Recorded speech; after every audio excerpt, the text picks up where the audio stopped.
I think the thing that sent it that way was when we used to rent a studio. Yeah. We used to have one day a week where we'd go to the studio and, you'd sit down, and because this was the designated time for you to make music, we'd sit down and go, oh my God, the pressure. Thanks for tuning into the Electric Communion podcast. I'm Richard Q, and on this episode, I'm in conversation with Owen Griffiths and Luke Folks, better known as the Brighton-based electronic music duo Monica, who've had release on labels such as Reculture, Applied Magic, and more recently, the Eastern Standard labels that are headed up by well-known producers Hard Antoine, Aera, and Jeppe respectively. I hope you enjoy this episode and would love to hear feedback from you. Please like and follow at the Instagram handle electric_communion and give us a share to any like-minded mates. Don't forget also to check out past episodes at the links in the bio on all major podcast platforms, as well as my SoundCloud and YouTube channels. Right, let's get into it. Electric Communion, conversations in clubhouse.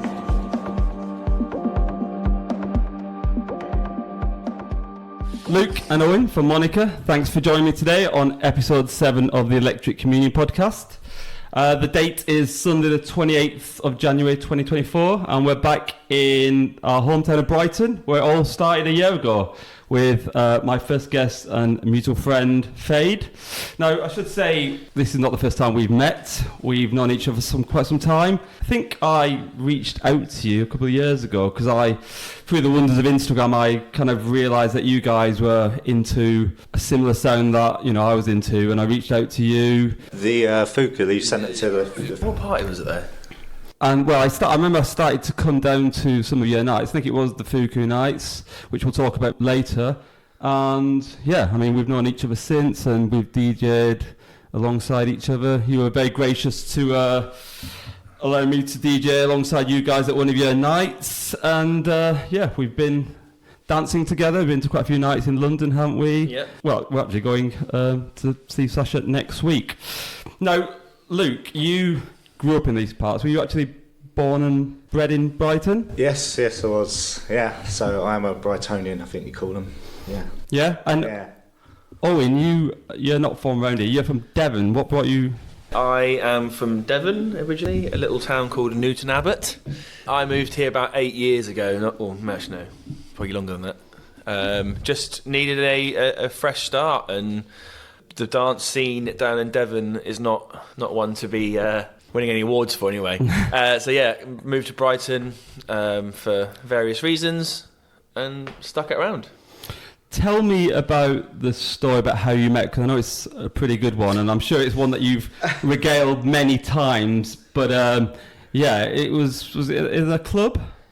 Yeah, it was in the club called the Arch. Pan Pot were playing. I think it was a Disco Deviant or a DPM night. Yeah.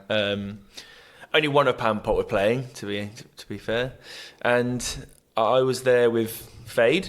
He was showing. It's like one of our first big nights out in the city. We'd literally just moved up, hadn't you? Yeah.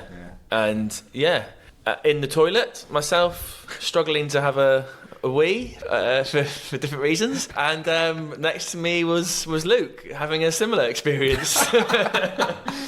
And yeah, we started chatting and laughing about that situation and helping each other relax, and then and then Luke introduced me to his friends, and that's literally it. Really, we started chatting, talking about music, and then decided to start DJing together. And we FaceTimed on the way home, I think. Yeah. And then we just met up again. I think we went to a couple more events together. Yeah. Like not really knowing each other because you didn't really have any friends in the city. Still don't. And then that's it, really. Yeah. What, 2015 or something? You've known each other. But yeah, maybe. Yeah, I'm sure I read that somewhere when I was doing my research. Maybe it is. I think it is about 8 years. Yeah. Can you kind of give us a little bit more of insight? You said you were talking about music, but I've met lots of people in my time in clubs, in the toilet sometimes as well. But I don't think I've ever kind of left that club and continued a lifelong friendship. Can you remember what it was exactly that connected you in that moment? I think he fancied me. My chemical imbalance was probably a little bit off at that time in my judgment. I don't know really. I guess you just sometimes you just get a vibe with someone, don't you? And you want to go somewhere with that. I think like musically, we were both kind of like. I mean, I'd been DJing for a while, like in Brighton, and I think Owen was like kind of just starting with production and like just starting to fiddle about, and like I'd been doing it for a little bit. So I guess we were kind of like, we both kind of had the idea that we wanted to do that kind of thing, and both wanted to get somewhere. But I think we were. Yeah, I mean, I completely blagged it really. I think I had Ableton on my computer, but it was completely alien to me. I had Tractor on my laptop and thought I could DJ, and it's something I wanted to get involved in, but really didn't know what I was doing. And then Luke was kind enough to kind of take pity on me and show me a few things DJing, and we tried to, quite early on, we tried to write music together, but because I was so uneducated in the production process and he was quite well advanced, we'd be in a studio situation and it would be like two different energies completely, because he'd be tuning hi-hats and I'd be thinking like, what on earth is he doing? And he's saying like, oh, there you go, that's done now. And I'd be like, what have you changed? I couldn't even understand it. So I kind of had to blag and bullshit my way, through it for a while. But was really like energetic, and I think that's why Luke kind of carried on, because I was really like wanting to do it, and he was like, this is brilliant. I've got someone that wants to do this with me. This is great. So yeah, I don't know why. It is weird. It is weird to think that you met in a toilet and now we live together. I think as well, it's like I've always had the proper passion, but he's got both. Like he's got the passion and like, so I don't know, like the real drive, the motivation. Yeah, the real motivation sort of thing. So like I think that like came along and sort of gave me a little nudge. Yeah. So very quickly after having met, did you kind of decide that you wanted to make music together and also like DJ together? The DJ duo dynamic, did that come about very quickly? Pretty quick, wasn't it? Like maybe 6 months, a year or something. We hadn't really spoken about making music together. It was kind of just like, Luke had a link to a pirate radio station that he used to play on. Code South. Yeah, Code South. Yeah. And he was like, do you want to start doing something together? And it was great. We really enjoyed it. It was like, and it really showed each other that actually we've got very similar tastes, but also very different tastes. But there was something in that, like, what do they call it? Venn diagram. Yeah, the middle of the Venn. This little bit of magic in the middle, which really did resonate with many people. Which was we were quite fortunate, and I think we were in like a bit of a purple patch of Brighton at that time. Brighton was definitely going through like a little. It was a good patch for events and stuff. There was, not always.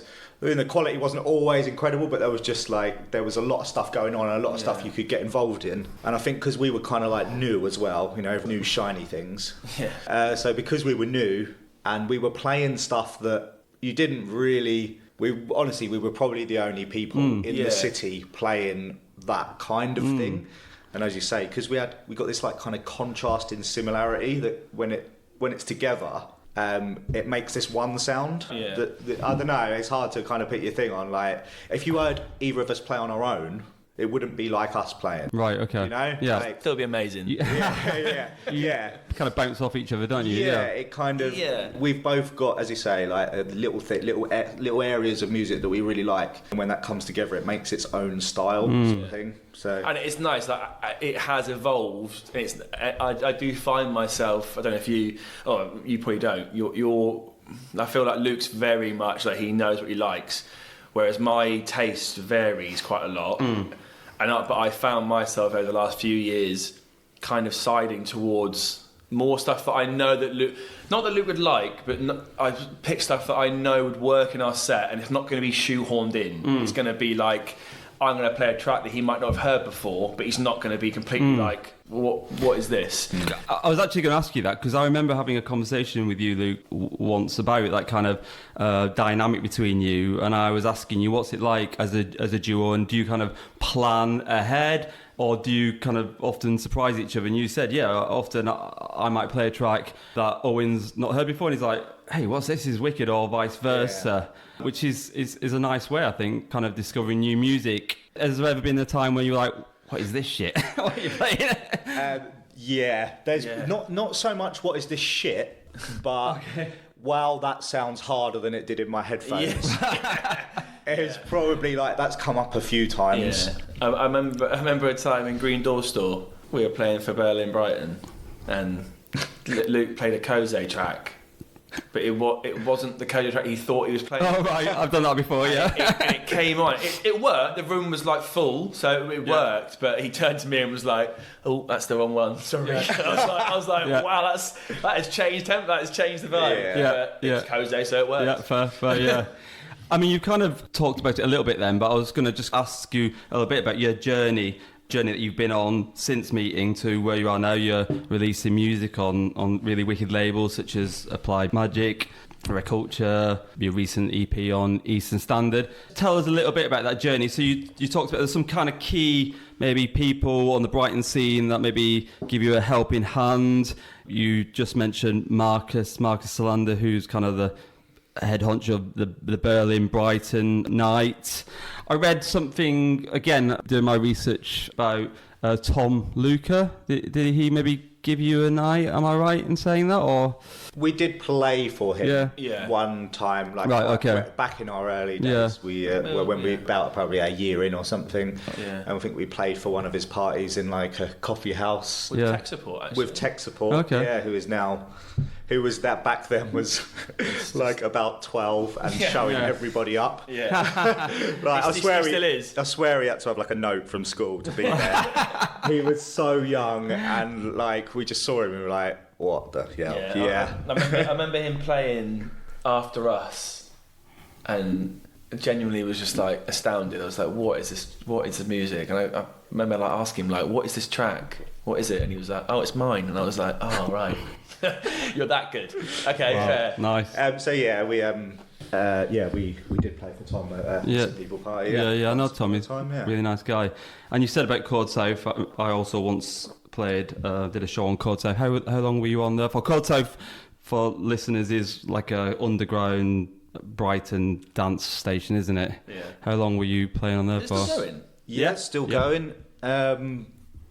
We done that probably for 4 years, didn't we, together? Wow. On a Monday, something like that, every Monday. Yeah. I might be overjudging. Sure. Well, no, yeah. But like the main benefit from that show was it gave us time to play together, but also they were putting on parties at the time. So it's kind of like if you were on the radio show, you got booked to play the party. So that's why we hung around with it so long, because it was.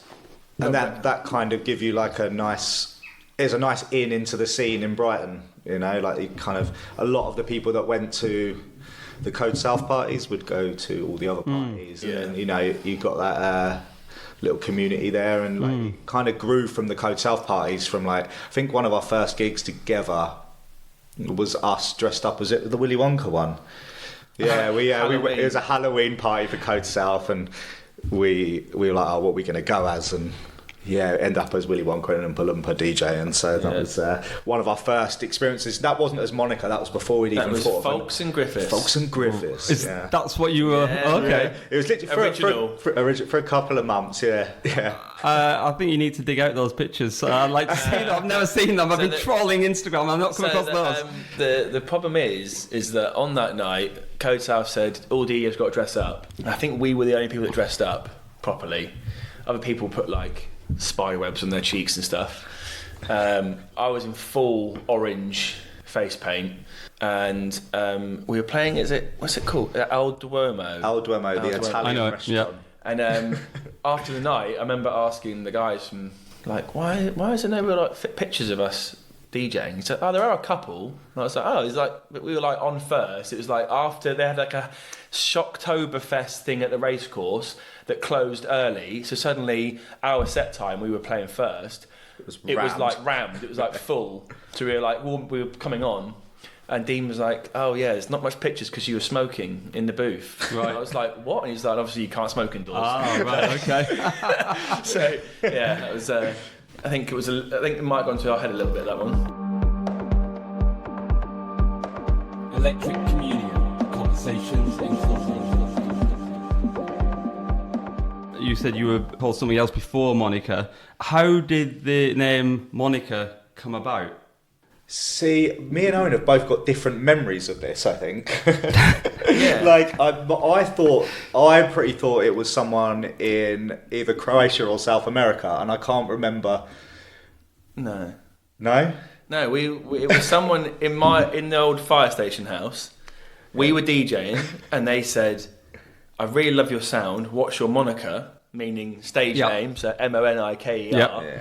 And we were like, what's a moniker? I don't know. And he told us. And then we looked on the resident advisor for any DJ with Moniker. And there was a duo in America playing like trap. So we were like, well, it's not that. So I suggested, why don't you have the girl's name Monica? And it didn't really sit right with Luke. And then he was and then we went South America. Yeah. Luke came maybe for a month, and I was out there for like 6-7 months. And I did a few gigs out there, just like blagging my way. You know, it's a big reggaeton scene in South America, and I'd be like, "Hey, I've got a USB. Can I DJ?" And they were like, "Yeah, why not?" And I'd get on, and sometimes it would work. Sometimes they were like, "Get off! Like, what? You're playing this deep house techno. These people are like trying to." And then when I came back, we had a gig, and they were like, "Oh, do you want it as Folks and Griffiths?" And we said, "No, can you put it as Monica?" Yeah, the females, so Monica. And Luke still wasn't that keen of it, but then he saw it on a poster and was like, actually, it looks... Yeah. And then, since that, he's done like other research and realised that... Something to do with the lettering. Like, so when words are syllable, vowel, alternate, you know, they stick in your mind. Oh. So, yeah. So, and if you think of like... You can do it with like, think of a word like, you know, like, or names that like really stick in your head. It's because they're like that, because they're alternate syllable vowel, consonant vowel, sorry. Yeah. And it's 6 letters, and there's loads of things that apparently so now it's very hard to... Yeah, it will be us, won't it? Yeah. Unless we fall out and do our own thing. What's your kind of assessment of the Brighton scene today, 2024? I mean, because... Obviously, Brighton has always had this perception of being a party city, Brighton and Hove, obviously. What's your assessment of the scene at the moment? I mean, for you, Luke, having lived here all your life, has it changed much? And do you think for the better, or...? Yeah, of course it's changed. The whole scene's changed in general. But it's hard to sometimes judge your old man nostalgia from...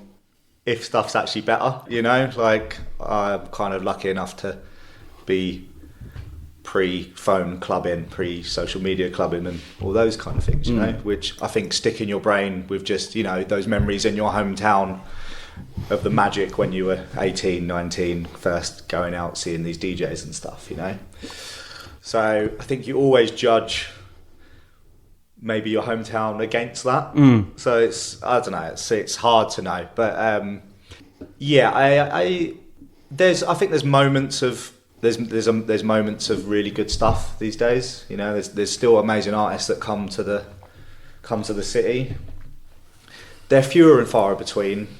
I don't know whether that's a taste thing, because, you know, you have to cater for younger student crowds. Brighton is a student city.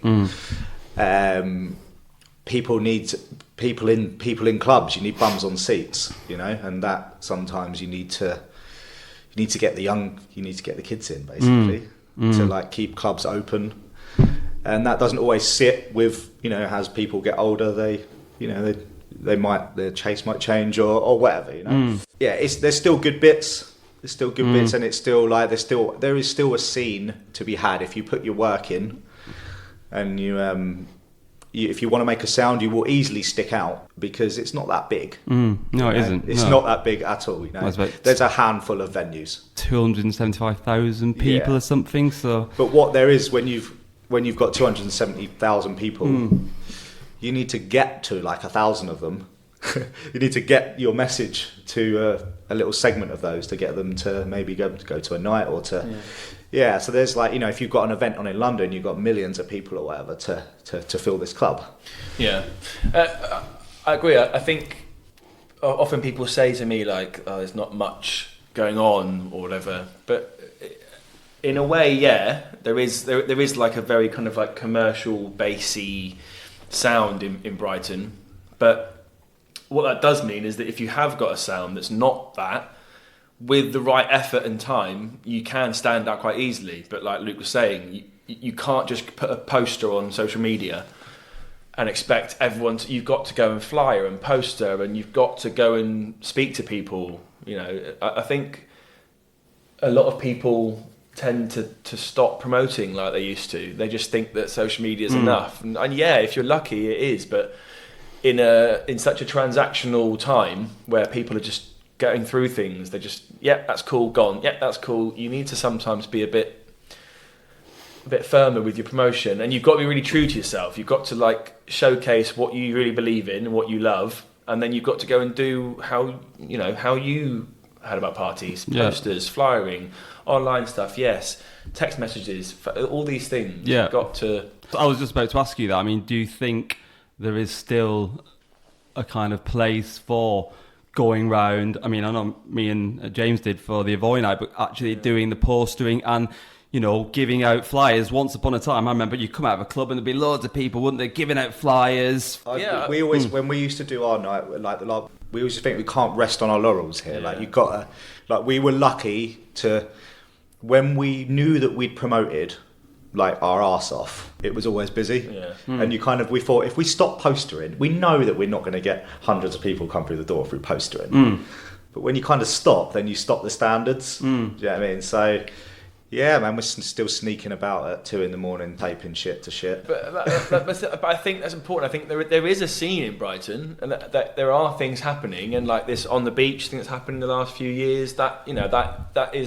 That's great. It brings a lot of energy to the city in the music side of things, and they've got a nice diverse lineups on there, like different genres, and it's good. Like this year they got Bicep doing their Chroma set, which obviously is going to be a huge weekend for the city. I think anyone putting a party on that weekend should do well. Little plug there. But there is a scene, but it's just like Luke was saying, sometimes you have to kind of forget that you've been doing this maybe for 20 years, and back when you were younger, it was better. It might not, things have changed. It's just music and things have to evolve, because otherwise it gets static and it becomes boring. But you've still got to try and find what you love and do it. And there is a scene in Brighton. It definitely is. Like the clubs are busy, people are partying.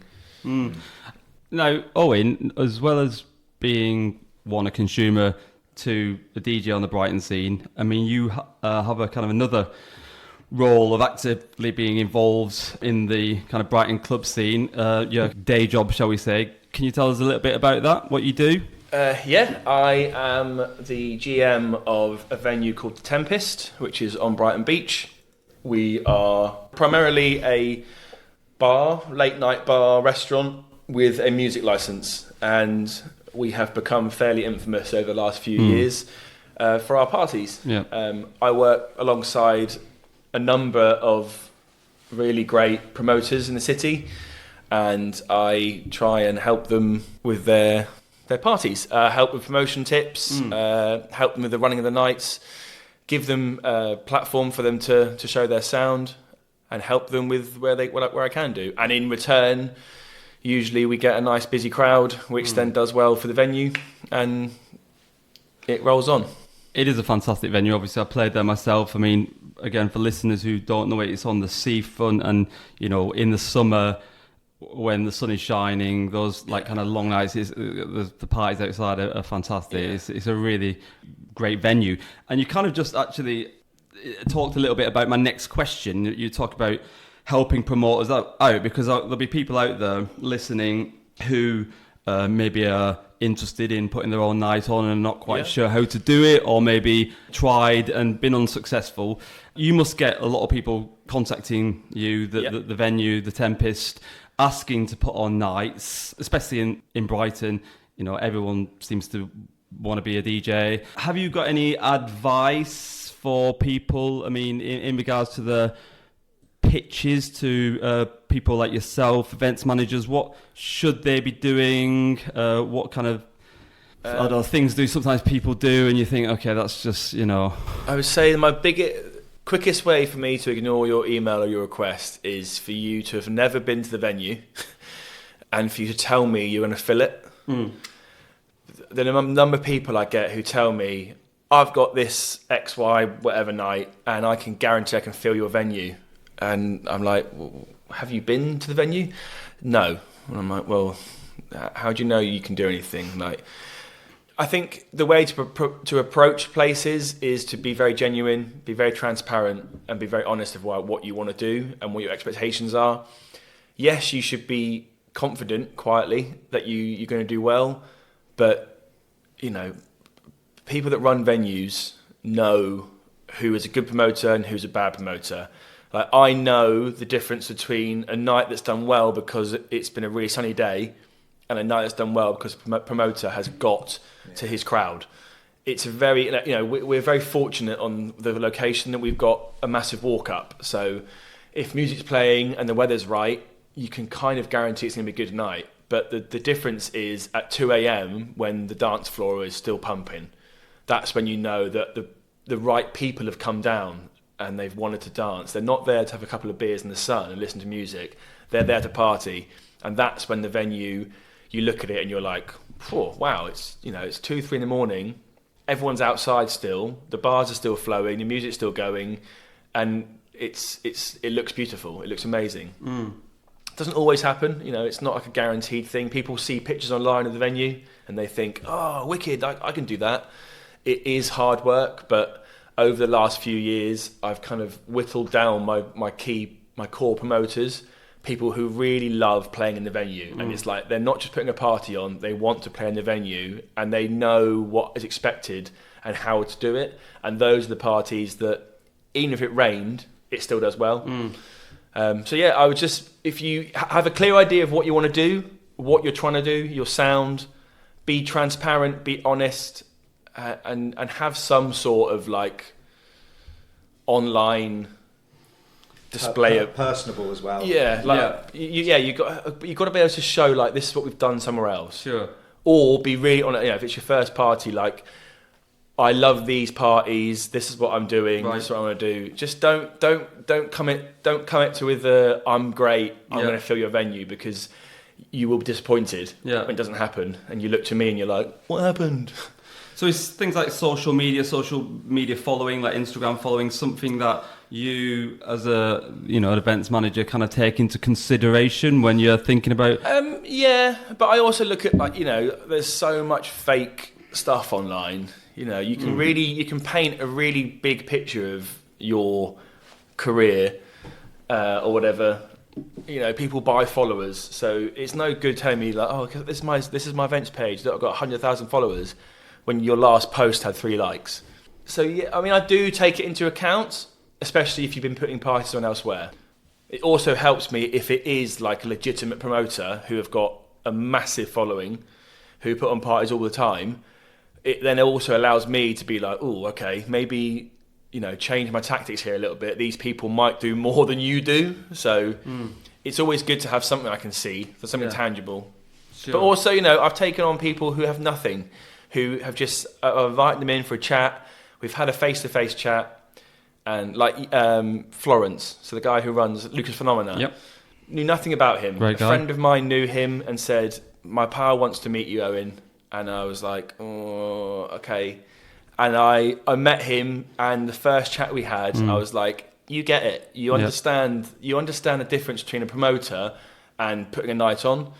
yeah, his events do really well. And we've been lucky enough to play for him once. Hopefully again. Yeah, no, he's a top guy. He's really great for the scene. He's really trying. He's one of the only promoters that I know that's really investing in the university students and trying to give them a different choice from these commercial massive super clubs.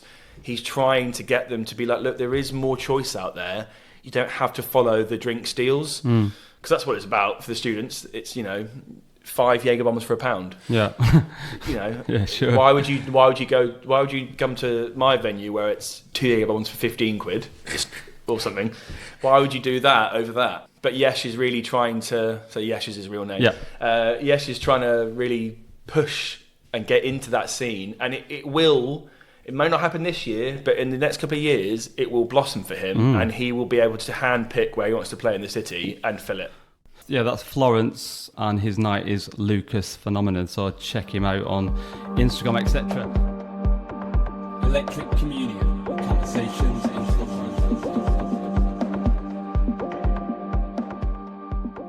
Now, talking about nights, let's move on to your night, because you have done quite a few nights under the name, now I always get this wrong, is it Foucault? Foucault. Sorry, I always get it wrong. My French has never been a strong point. Foucault. And you've had some amazing guests over the years, DJs, producers who have become quite big names now on the scene. Aera, Skatman, yes, Reg, which I think says a lot about your musical foresight. Being one step ahead of the game and having your fingers on the kind of the pulse, as it was. Tell us a bit more about that night, and is it still going? Because I know you've not done a night under that name for some time now, have you not? It's, what's the word for the volcanoes when they're still alive? It's in hiatus. Dormant. Dormant. Yeah. It's been dormant for a while. For many little reasons. Yeah, it will be coming back, hopefully this year at some point. So cool. Yeah. Look forward to that. Yeah. Is it kind of a mutual thing, finding these guests? And how did you find out, or why did you choose those people? Obviously, again, like I said, people doing great things now, but maybe a few years ago, which wasn't that long ago, but they weren't maybe as big a names as they are now. Who was our first one? Was it Chris? Wasn't it? Chris Davis. Yeah. If you don't know him, he's done some of the histories and a lot of other stuff. Amazing.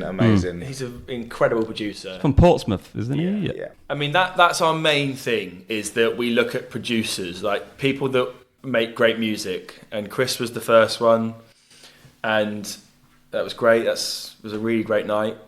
The next one was Skatman. Yeah, and I think Skatman for us, I think that was Skatman's first international gig. Yeah. Nice. And now he's playing at venues like Fold that he went to see, supporting Arm last week. Speaking to him about it, and he said that he'll never forget that gig. Hopefully he won't argue with us. He said he'll never forget the gig because it was his first international gig. It was a full room, and he got to test out loads of music that he hadn't played out before. And then COVID hit. We got shut from COVID about a week later. And in that period of COVID, he got signed to Innovisions, to Tau, and something else. And it was all music that he tested out in that party. And so that for us was like a massive accolade. Like, we heard Psych, his track on his old label, Skaktiet Records, and both just were like, this is wicked, and then approached him because of that track. But he was, I think at that stage, it was like, I don't know, Dixon might have been playing Psych every now and again, I think, but he was relatively unknown, like no one really knew who he was. And I think at that point we'd had the Chris Davis party, and we done that as, we just messaged him and done it. It was all quite sort of informal. We thought, who can we get on our, relatively limited budget with our free party, and give it a go, and it came through for us, and then COVID hit, and obviously there was no parties for a while, and then we were lucky enough that my boss gave us the bank holiday Sunday, the opening So the first bank holiday opened in COVID, so August the 31st, 2020. 2021, I can't remember. Yeah, 2021. 2021. And we Manpower had been very vocal through COVID, kind of calling out the scene about how insane it is that, you know, the charges, people, DJs costing so much, and he kind of openly said that, you know, if anyone's looking for me to do parties, I will be looking at, you know, doing stuff, and for cheap, I guess. After everything he said, it was more like he doesn't want to be put in that category of unattainable. Like everyone's on a budget, everyone's broken. If you're trying to do something good and you want help, reach out. So we reached out and he agreed, and we had an amazing. That was a great part. I mean, we had lots of things happen and go wrong during the party, but none of the punters knew about it. What a speaker blew. The decks started messing up. There was something else that happened that I think Luke kind of found me, and I was at the back of the venue, just like hand in my head, like, oh my god, it's going to go wrong. But Jeff was amazing, like super talent. And probably one of the nicest guys, like around, not just in the scene, just actually. Super nice guy. Then we had Ches de Milo. Then we had Aera. Oh, you had Aera, yeah. And that was like a. I think for both of us, because he was always like, Aera was like, since day one, we both played Aera music, we both liked Aera music. It was that thing of like, it was like could we actually get Aera? You know, like, because he'd kind of been around for a while, was he unattainable? Was it like, especially as it was a free party, we never actually made any money. Every party was at a loss, you know? Yeah. But Ralph was like, he is top tier human. Like he was just amazing on the night. Like the music was incredible, but also how he approached the party. Like he was really invested, really like interested, and then post party, how he's been like a mate to us. Yeah, like it's been really great. And that was literally going to be my next question. I mean, it was about the fact that you've maintained friendships and relationships with quite a lot of the guys that you put on, which I guess is part of the point, isn't it? Right, making these connections and hopefully, I'll scratch your back or whatever the saying goes. I mean. And since you've had a release, No Time to Dwell, on Aera's label Applied Magic on a recent VA, it was last year, wasn't it? So, I mean...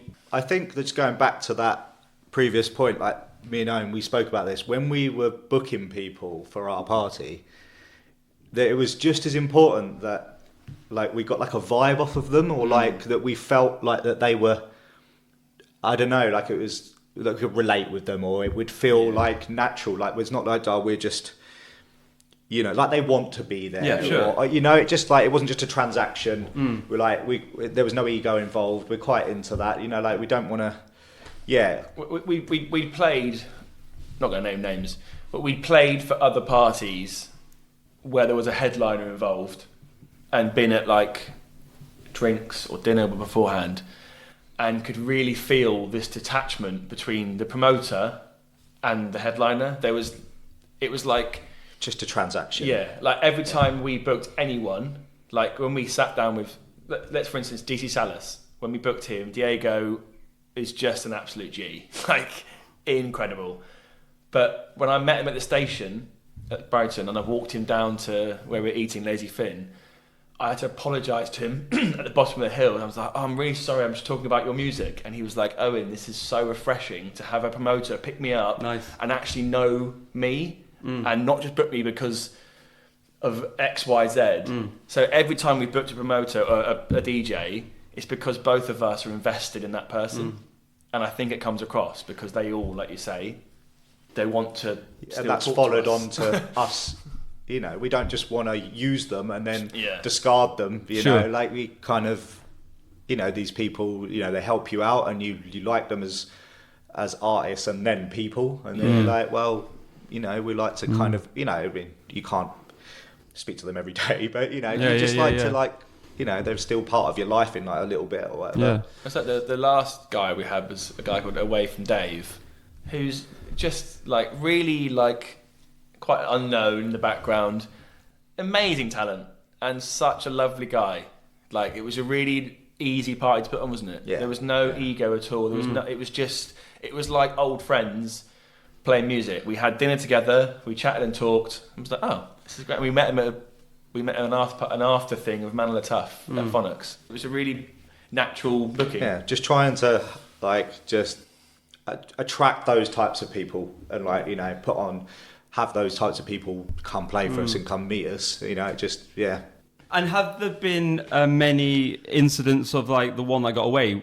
You just talked about all the successes you've had booking those amazing artists, but was there anyone who you really wanted and you just weren't able to get for whatever reason?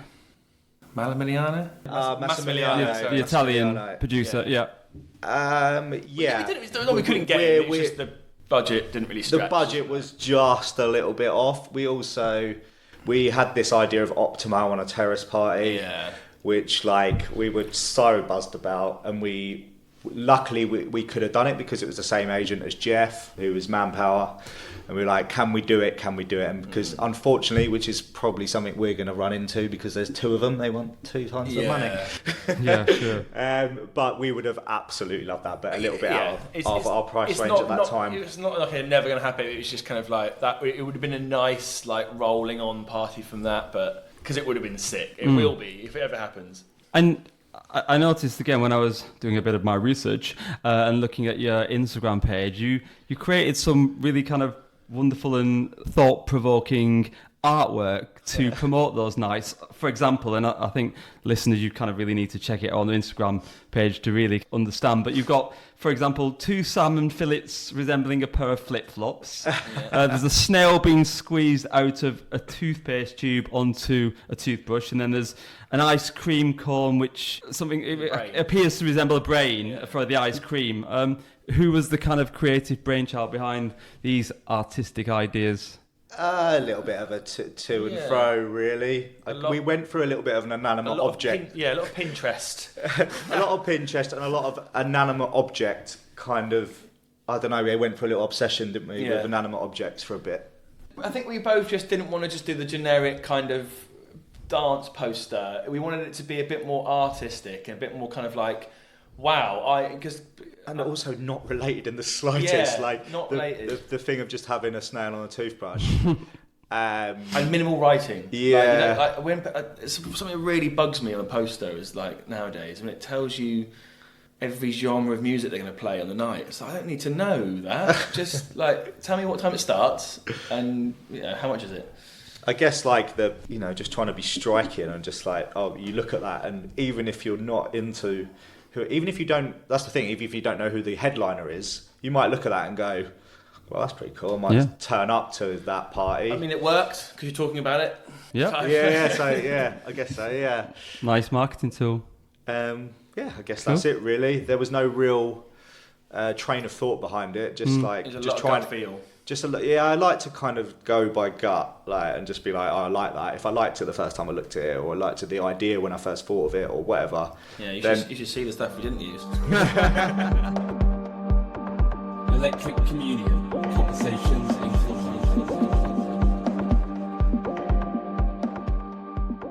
When did you start making tracks together under the name moniker?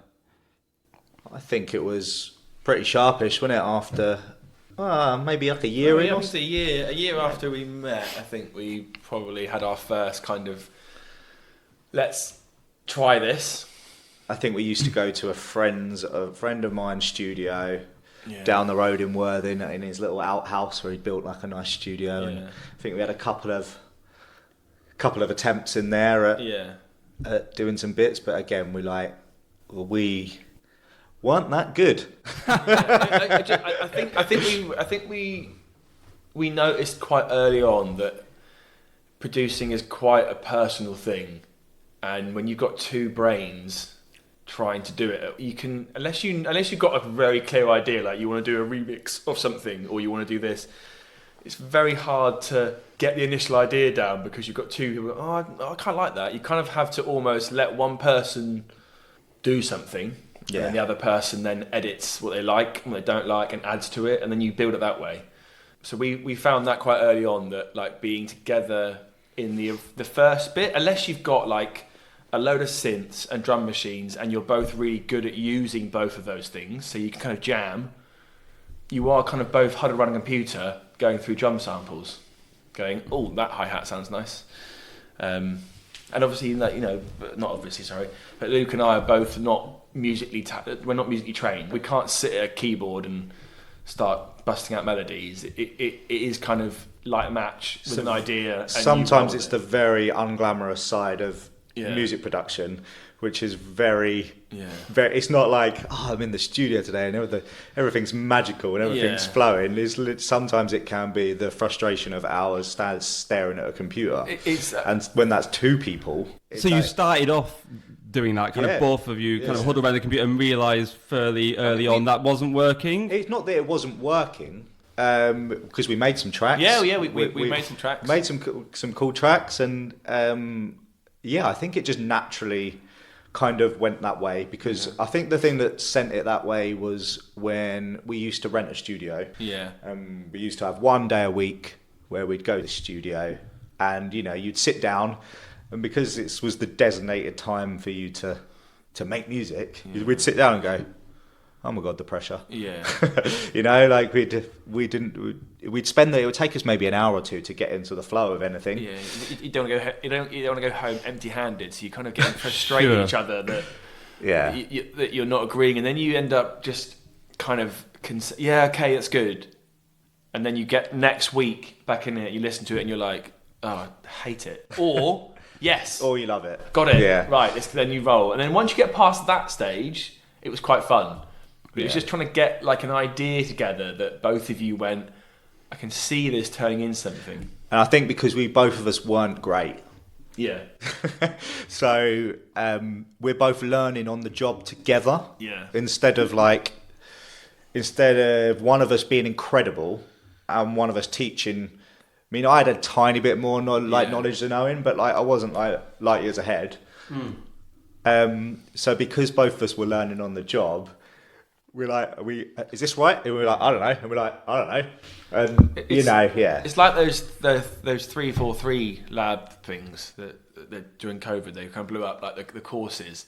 Some of them are really, really good. Like Jimmy Jules didn't do them and stuff. Like Aera's one was really good, but there were some in there that were amazing. But because of the person doing it, they're not a teacher. So they would be like skipping over things, and you'd be like, "No, how?" And you obviously can't ask because it's a video. You're like, what that bit there? Like, how did you do that bit? So there'd be times where Luke would be skipping ahead, and he'd be saying to me like, "Yeah, that's much better now," and I'd be too like nervous to be like, "Sorry, what did you just do? What does that one bit there do?" So it's. These videos you see online of like how it was made, like the ivories and stuff, like, they're great, but they do kind of make it look like it's really easy. But actually, it's a lot of fun, but it's a lot of hard work, and it's a lot of days of that didn't go well. Some days there's days where you're like, yes, you get your 2 hours and you're like, got a track, this is amazing. But for when it was both us in the studio, like I like to say, going for that one day a week where you're getting on a train and being like, today's gonna be a really good day. You're like, yeah, but if you're not mentally in a good day that day, then you're in a room with someone and you're like, I don't know what's going on. So how does it generally work for you now, or is it different from one track to another? I mean, because you've both got quite different jobs. You, Owen, I guess, work a lot of nights, don't you? Whereas you work generally 9 to 5s. So I guess there's kind of often it's like, what's the saying? Ships in the night, passing in the night, isn't it? Yeah, it's kind of a ships in the night thing, but with we try and meet once a week or every 2 weeks where we'll have a little debrief, you know? So that might be, I've made this, I've got this, what do you think of this? Has any of this got legs? Is this shit? Is it great? Like, what do you think of this? And then we'll come back the next week with the answer or something to those questions. Like, go off and do some homework. Yeah, exactly. Go and do your homework. Like, how can I improve this? But saying that, it's been, we are yet to find our natural flow state of the way we do things. Like, it is very, We've had a couple of times where we've like set up some speakers in the lounge, got a drum machine and a key and a little synth or like a little MIDI keyboard thing and jammed out. And those ideas are still the best things we've ever. They're not finished. They're actually like probably still in their infancy of like first session, because we've captured some magic, we feel, and they still 3 years later you play them and you're like, oh, this still really works, and it still is the best work we've done, because it's the two brains were on a good pattern that day. So that does work. That's a bit of fun. Which is something we probably, again, like I say, we're still trying to find what our way of doing it together to get the best out of both our minds.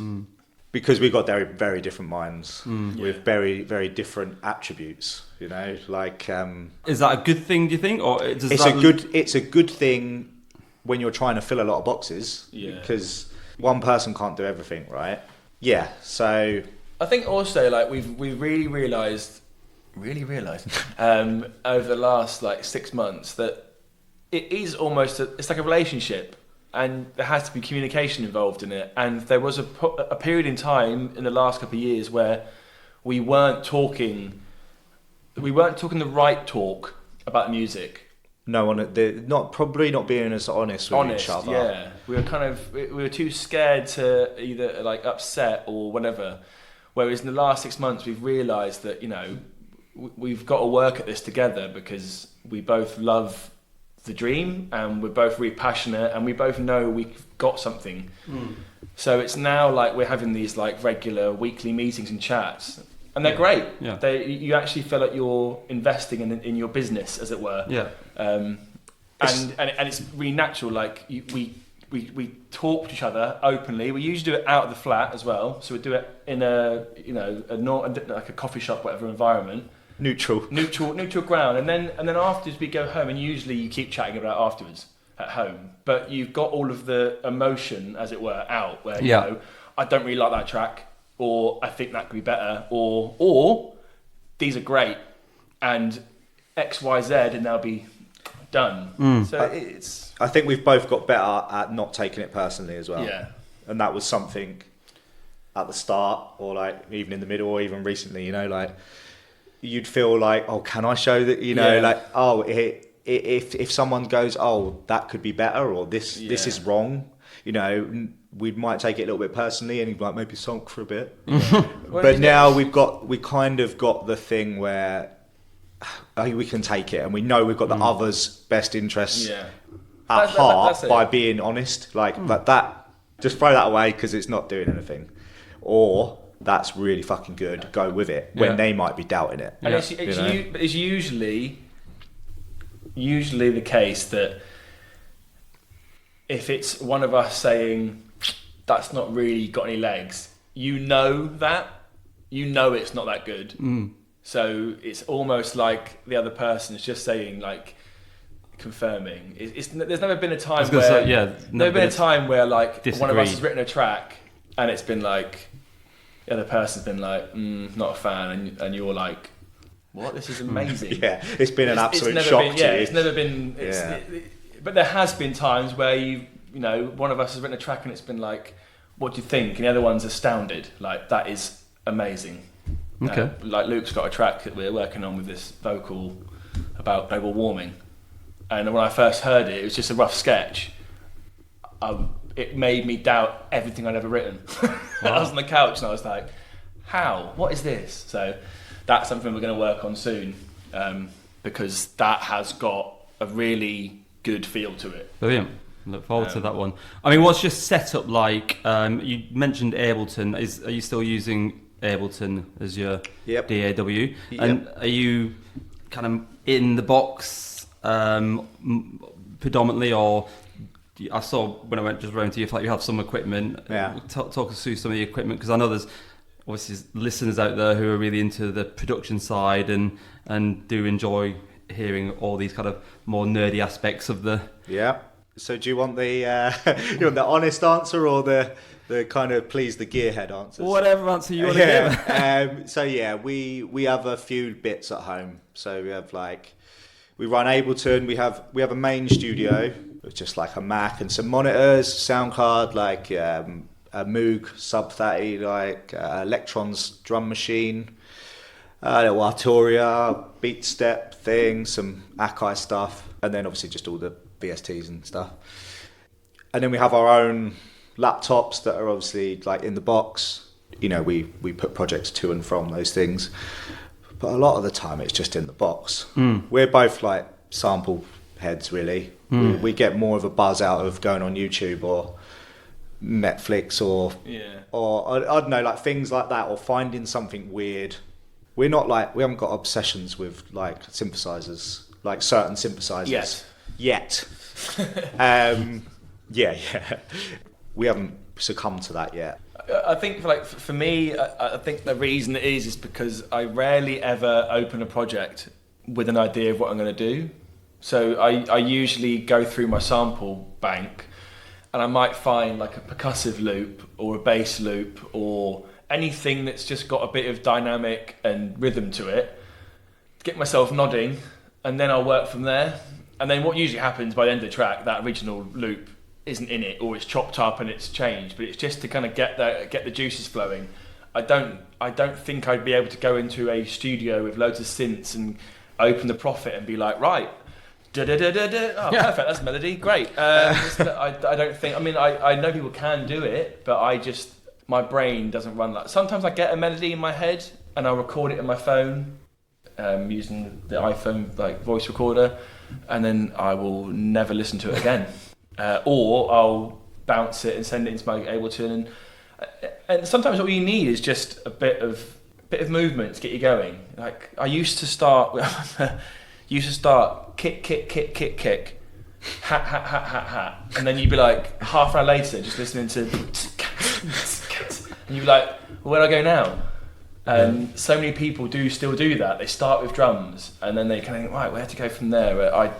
Some sort of memorable or groove element. Yeah. Like, even if it's just like a little percussion loop or like something with a vibe. Yeah. Not a kick and a hat. Yeah. Something that sets the tone for the rest of the track. And as Owen said, like then that tone might come out and then you've got the rest of the track that exists, sort of thing. But just something that you can attach yourself to. Yeah. That kind of... So that's why I said like with like either the samples or like just weird stuff or like a vocal or something that you attach yourself to that you love at the start and then work around it, sort of thing. That seems to be a general kind of... I've got to say, when I see these producers, you know, who have like racks of hardware, so many different keyboards, it just, for me, and obviously I'm not a producer, but it just looks so overwhelming. It's like, where the hell do you start? Yeah, I think for me, like if I had all that stuff, I'd probably have a stroke. Yeah. Like because it would just, I struggle with a computer in front of me with even if I have limited, I struggle with a decision. And also like, I can't remember who it was. I think it was DA Tennis said once, like sometimes limitations can spark creativity or something. I don't know if that's but I do think that sometimes, like my MacBook I've got a new MacBook that I need to set up, but my MacBook at the moment, it gets to a point where the CPU starts and the samples start crashing, and that's a reminder to me that I've got too much happening. Yeah. So then I stop and go, right, what can I freeze, and I've got all these things automating. What do I really need to keep? And sometimes, because of the CPU crashing, I might delete a synth or might delete a segment, and actually then the track breathes, and I'm like, oh, wicked. Yeah. Whereas if I had been able to keep going, I might have layered and layered and layered and layered and layered, and then just made this noisy mess. So sometimes, like I sometimes work in a coffee shop on my laptop, or at work, or on a bus. Like I like the limitations of like I've only got like half an hour or an hour to do something, and I'm just going to bust out. And sometimes those become great things. Sometimes they're just rubbish ideas. Do you know what I mean? Like it's very rare that every time you sit at a computer you write Epica. That's David August, right? Yeah. I mean, lots of good producers. I'm thinking in my head just Adam Port. You know, they I think work very strictly in the box, don't they? Without, from what I'm led to believe, any real hardware whatsoever. It's a very common thing for DJs and producers to think they need to need to have all the gear and like everything has to be super analog and warm. It's just the biggest real lie in the industry. Like it's your brain that makes it. Obviously these machines are incredible, but you know there's other ways of making a synth sound shit than it being an old bit of gear, you know. It's your brain that makes the stuff sound original, and at the end of the day these machines have a certain sound. Like if you go play a Juno or whatever, it sounds like a Juno.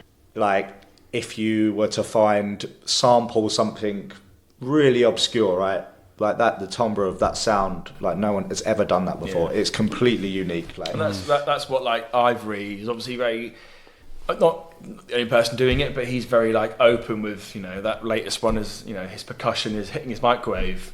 There was one that he was running a wooden spoon down a washboard.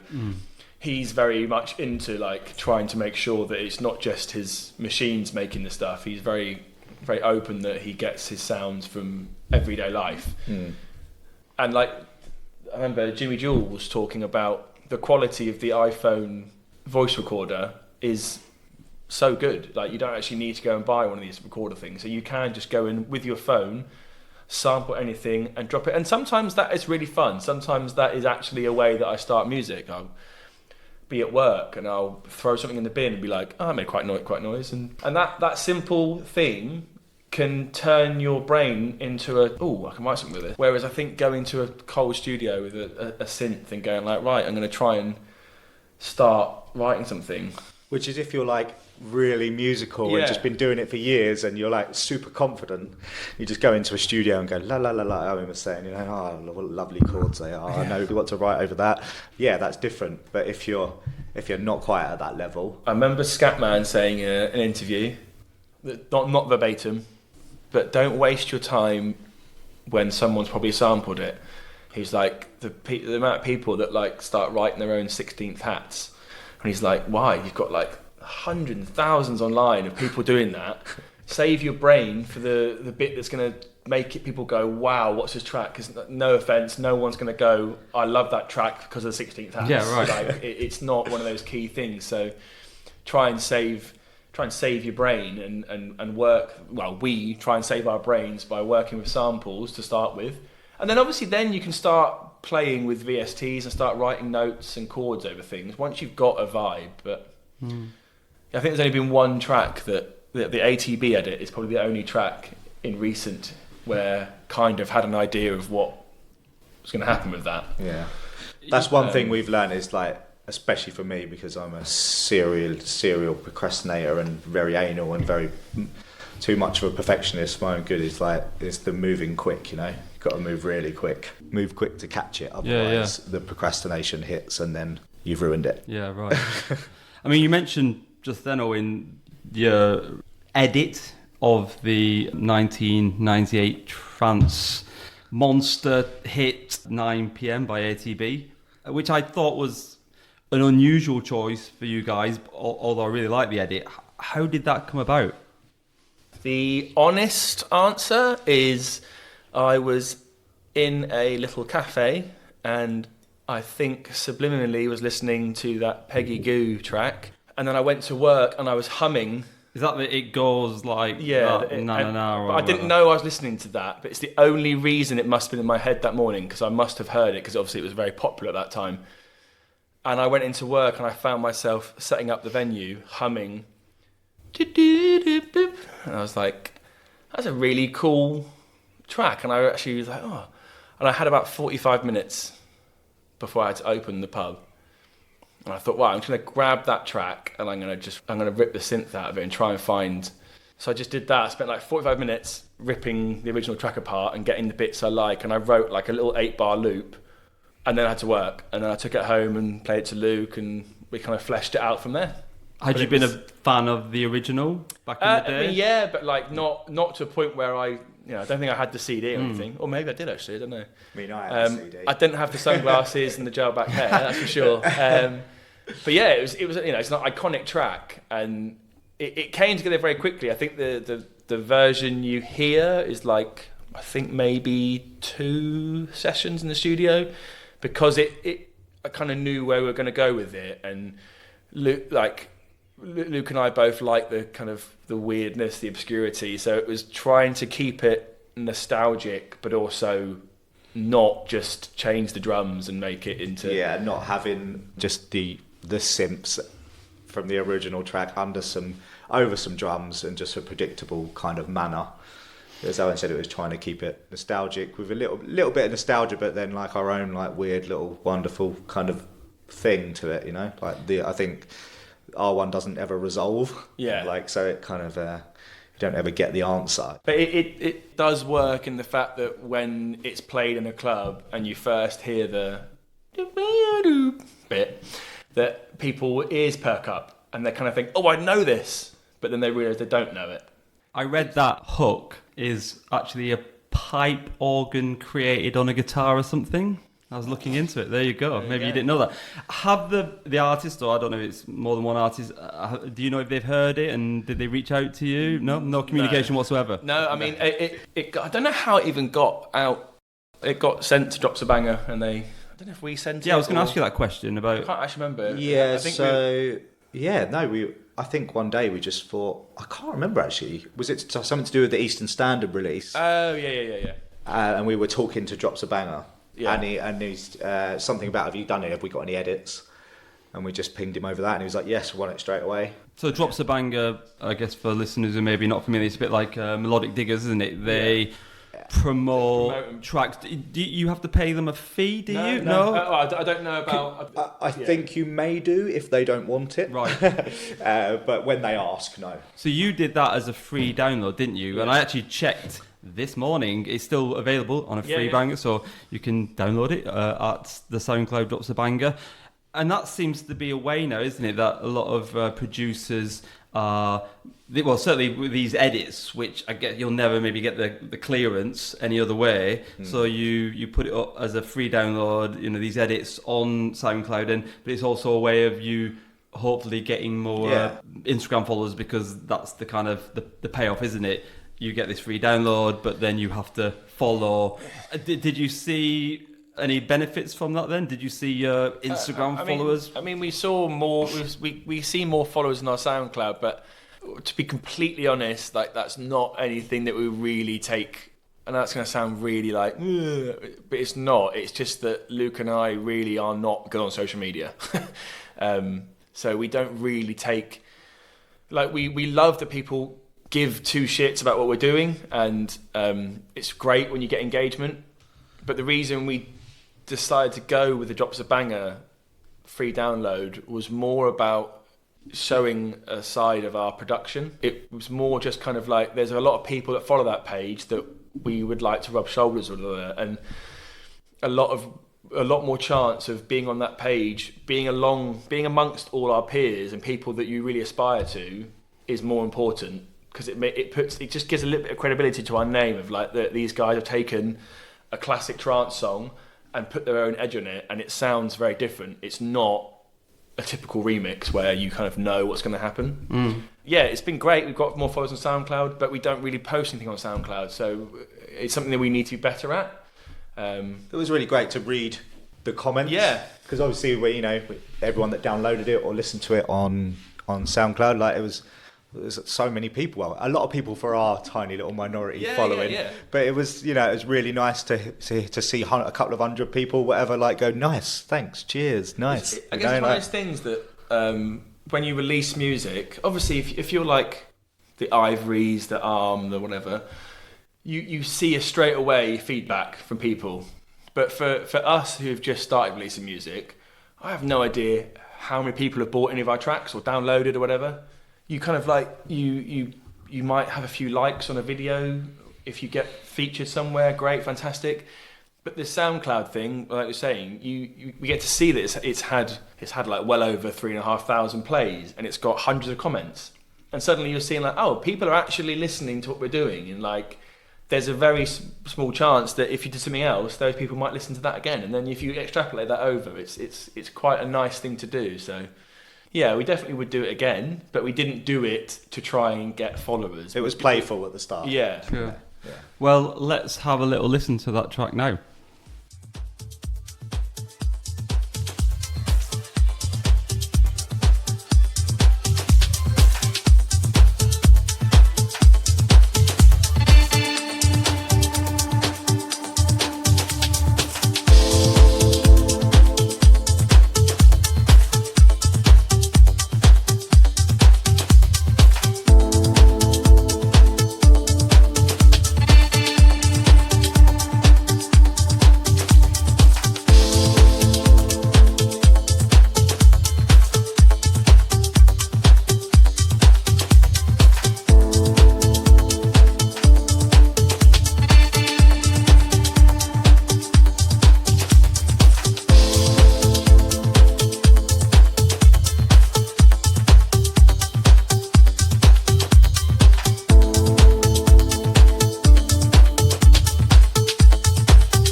Now, I thought your first release was the Watching Shadows EP, which was released in 2022 on Hard Antoine's Reculture label. But again, during my extensive research, where I left no stone unturned, I saw something about the DJ Jennifer Touch playing a track of yours called Suburban Adventures back in 2019. Yeah. I'm not familiar with that. Did that get released? No.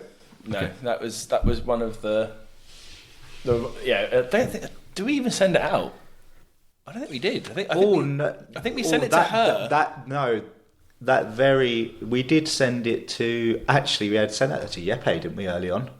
As a bunch, maybe. Okay. Maybe. But that was more for a feedback sort of thing. I did. Oh no, yeah, we sent it to the Jeppe and Sass from Mood Music, and they came back with some feedback about the mix for that and a couple of other tracks that we've done at a similar time. But it never saw the light of day. Got our hopes up. Think it will ever see the light of day, or you never know. I don't know. That, as I say, that was one of three at a similar time, and there were some good ideas in those. So maybe you never know. Yeah. But there is a lot of finished music around that time. Yeah. But I think me and Owen feel that it probably doesn't represent us now. Yeah. And B, you're striving for it to be, better and better every time. So who knows? But couldn't tell you.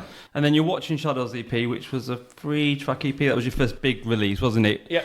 You must have been delighted to get it signed to Antoine's label. Obviously, Antoine is an artist who's doing great things at the moment. And I recall at the time, and this was the end of 2022, I think, when that was released, was it? Some big names were playing your tracks. I saw Aera play Trance Escape at Fabric, and Economist and Jenny Tarso playing as well. I mean, it must be moments like that when you see these big DJs, producers who you're big fans of, playing your music, that you feel that all that hard work's paid off. It would have been great to see Aera play it in that club, and we tried. we tried. Yeah. I know this story. I think we should just move on. Yeah. Your girlfriend Lauren, she was there, wasn't she? Was it not her? Oh, okay. I saw it. Somebody had videoed it, hadn't they? Videoed it, and we were lucky enough for some random person, even though we wasn't there, and we tried to get there, for some random person to record it when Aera was playing it in Fabric, and tag Aera, and then Aera shared it, and then we woke up in the morning. This was the first time we'd had ever that we'd had that, like a big DJ in our scene play one of our songs, and especially in Fabric. Did Ralph know that you were meant to be coming? No, so I messaged him that morning, and he was like, what happened? And I said, we tried to get in, and he was like, I kind of presumed you had. That was it. Fierce security on the on the Fabric doors. And we'll move on. And then your next release was No Time to Dwell, that I mentioned before, which was just a one track that appeared on Aera's Applied Magic label, which obviously kind of showed that the relationship was paying off with him. I mean, how did that come about? So we invited him in November, and we kind of had a party with him, and at the after party kind of played some more music, and I played him that track, and he kind of said, great track. And I just thought, he's being lovely. And then the next day we went for coffee before he left. He said before he left, send me that track, remember? So I did. And then I think in like January, February time, he started saying me he's playing it in big gigs around the world. Aera played at the Orange Yard, I think it's called, or Soho. And I remember James Fade putting a story up, listening to the track playing, but he had no idea what it was. He was putting it up to remember the next day to try and Shazam it. Right. I messaged him being like, that's my track. And he was like, I knew that. I forgot. But then it went silent for months, and didn't hear anything about it, nothing. And I just thought, okay, it's one of those things that he played it for a bit. And then Luke and I were sat in the flat and looked on SoundCloud for some reason on the insights, and it said that Aera had played the track at 8:30 in the morning on SoundCloud. in like October or whatever. And my brain straight away went, there's a reason for that. There has to be something, you know. I haven't spoken to him about it. And then about a month later, he messaged me saying, hey, I'm putting a VA together for Applied Magic and I'd love to include the track. Is it still available? And I had to pause and not just be like, yes! I was like, Let me think about it. Let me just ask Luke. I think I was at work at the time and then just like obviously got like a text message going, oh, this is happening, is it okay? I'm like, you don't have to ask me that. But yeah, as I say, like, it's such a cool label. Cool dance music, just a tiny little bit left field, you know? And just everything's quite different and they got some really cool artists on there. And so yeah, when we had the chance, we're like, yep, definitely. And because he's such an absolute geezer that we kind of... Yeah, Motip White, I'm a big fan of him, and he had a track on there as well, didn't he? Yeah. Snake. Or something, I mean, the VA is great. Like, it's really nice to have your name amongst such talent. So yeah, hopefully more of that to come. It's weird, you always feel like the imposter on the VA, right? Yeah. Like, I don't know, like we did. We're like looking at it like, yeah. You know, like I don't know if everyone gets that, maybe. But I'm sure at some time in their career, I'm sure everyone does. And then, which brings us to your latest release, which came out towards the end of 2023 on Jeppy's label, wasn't it? On his Eastern Standards label. And that's another 3-track EP called Road to Whitehawk. Whitehawk being an area of Brighton, which you live quite close to. So I guess that's the inspiration for that name. We're on the border. Yeah, it was a sketch written on the way home from work on a bus, number 1, the right bus to Whitehawk. And then, again, just kind of played it to Luke. We fleshed it out. He added some bits to it. We found a nice narrative for the track. It actually was, I think it was started off like a minute and a half longer. But God forbid you have anything that's over 6 minutes in the industry anymore. Well, my last artist would argue that she likes to clock in around 9 minutes or so. But but I think that's fine. I think there's a time and place for it. But it was more of a. I think it was during COVID. There was Moscow Man he did like a live feedback thing on online, and I remember him saying once, like, if it's not 8 minutes of music, make it shorter. Like if it's going to be over 8 minutes, it should be something has to be happening through the track. So that mindset is that when we're writing tracks, if you get to a point where you're like, nothing's really happened, sometimes it's cool, but sometimes... Has to be there with a purpose. Yeah, sometimes you make it shorter so the track's got more impact. So that's what we did with that one. And with your releases, have you at any time been asked by the label to tweak it a little bit? No, thankfully. And Antoine, for Watching Shadows, he wanted to put the synths through his analog saturator just to get them a bit different. But that's about it, really. I mean, yeah. Thankfully, I mean, we'd be open to anything. Like, we're not people that would be like, absolutely not. But it had to be for a reason. It can't just be if they want to do something. Like Anton said, I want to just make those synths just have a bit more about them. Do you have a favourite of all the tracks you've done so far? I mean, No Time to Dwell for me is my favourite, just because it was one of those tracks that took me ages to love. Yeah. And I quite like the 00, so it's one of the the B-side of a digital copy. Well, let's listen to a little bit of No Time to Dwell now.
I was talking to you not long ago about whether you had anything new coming out soon, possibly to coincide with this podcast. And you mentioned you had quite a lot of stuff kind of ready, but you said you suffered, I think you maybe used the term crisis of confidence. Yeah. Or, you had some self-doubt, which made you want to go back to the drawing board. Can you tell me a little bit about what prompted that and what has happened as a result? Yeah, I think it was Luke doesn't suffer from this as much. He's quite more disciplined than I am. I kind of started letting the external influences affect me too much. I was looking at Instagram too much and seeing all these videos of the trendy music that's out now, and I'd written these ideas, and then I was finding myself trying to force in like big chord stabs into my tracks because I thought that's what needed to happen for them to stand out. And actually what was happening was I would write some chord stabs, put them in the track, or some big chords or some big noises, and I'd convince myself that I loved it, the new version, and the next day I'd listen to it and be like, maybe he's changed the bass line. And that should be a big alarm to you. If you're chopping out bass lines when you've got a track written, you've gone too far. Something's, unless it, sometimes it does work, but I'd forced in like a chord progression, big gnarly synth, to overpower the track, and then I was changing bass line, and then I'd end up hating the track, and then I'd think it was me, that I just can't do this, and I started affecting all of these tracks. I kind of like ruined 5 or 6 tracks in the space of a month, in a bit of a come down from the summer, from work, from partying. So like the mental health was dipping, and then obviously I was then thinking that I can't do this, I can't write music, and I would show it to Luke, and I could see it on his face, even though he was trying to be positive, I could see it on his face that he was like, these don't do it for me. So yeah, just kind of got to a point where I had to, thankfully, just got some things in place, took a little bit of step back, came off social media. Not officially, we haven't put a post out saying we're off social media, but we didn't think we needed to do that. If we come off social media, we just came off it. Yeah, and then we've just spent the last 2 or 3 months honing the sound a little bit, and I think we've got probably 10, 12 new tracks that are actually a good quality. I'm going to start mixing them down over the next couple of weeks and finishing them. That we've played them, Luke's written notes, he's edited some things in, he's done some tweaks. We've played them at home to some few people. Sent them out to a few friends, to Aera and Antoine and Ethan. Our girlfriends like them, that always helps. Alex and Lauren, they'll appreciate the shout out. So yeah, it already feels like we've actually got a bank of new tracks that we're both really happy with. Feels like we're connecting a little bit on common taste more, like especially with this bunch, yeah. And like what we truly believe in is coming out more. Yeah.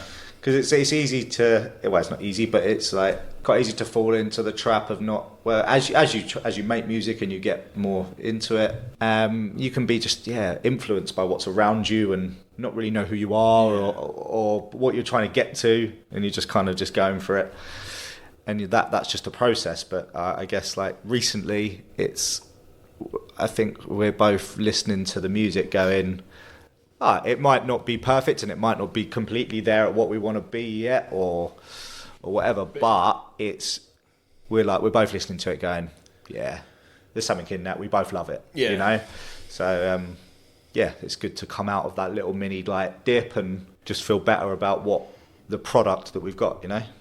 Nice. Well, I look forward to hearing those tracks. We will send them over as soon as they are done, sir. Thank you very much.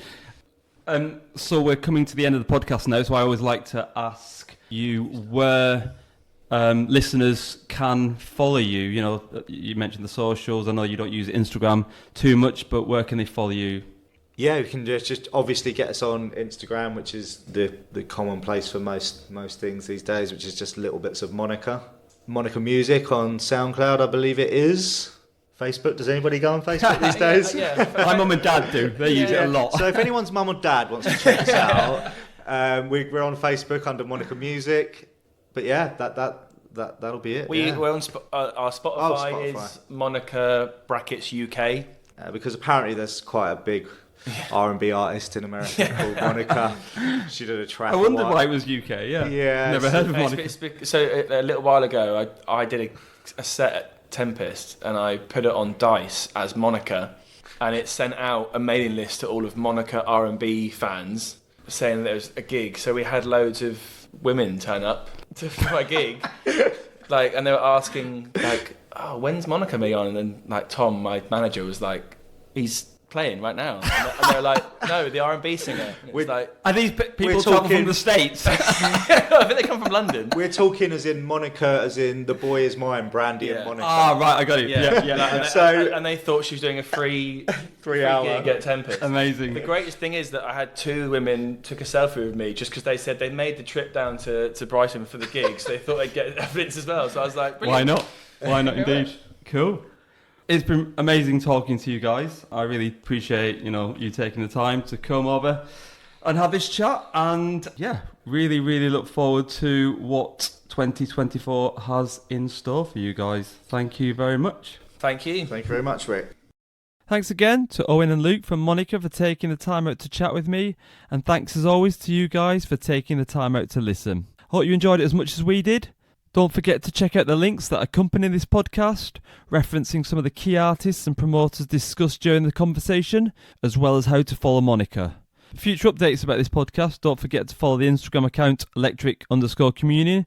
And if you haven't yet listened to previous episodes, you can do this via the links in the bio and can find the episodes on your platform of choice, including my SoundCloud and YouTube page. You can also check out my Spotify page, which has a selection of work from all the artists who've appeared on the show.